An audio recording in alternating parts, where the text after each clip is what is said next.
So with the sea change that's happening, where people are trying to be more open about stress, we've seen sport, for example, which is quite male-dominated, with some high-profile personalities coming forward, people like David James, who've open about the impact stress has had on their mental health. Construction must be the same, surely.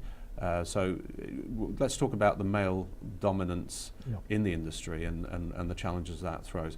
What do you see as the effects of that male-dominated culture? Well, firstly, just pick on the point of that people coming forward to share their experiences, and that is enormously helpful. And Freddie Flintoff has produced a video. Yeah, I saw that. That was very impressive. And that's certainly helping. The difficulties you rightly highlight is that the construction industry is incredibly male-dominated. Yeah.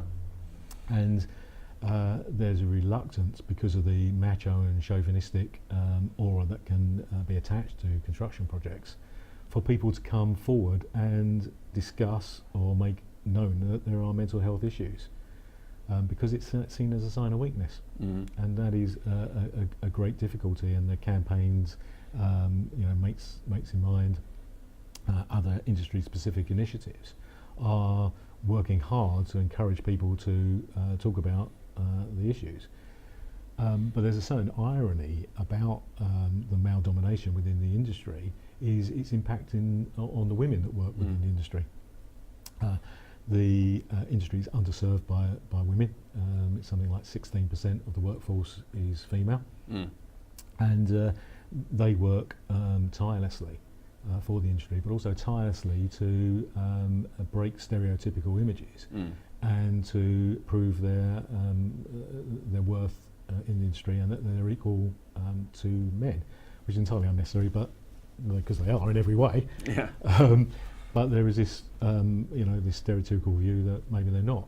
And of course, what that means is that although women in society are more likely than men to seek counselling help, where you have a male-dominated industry, they are less likely to seek counselling help or talk about mental health issues, because that panders to the stereotypical view that they may not be as strong and as capable as men. So you've got the double downside. You've got the men's reluctance to talk about mental health issues and come forward on its own, and then you've got the coupling effect of women in the industry that are not willing to come forward for the reasons I've said.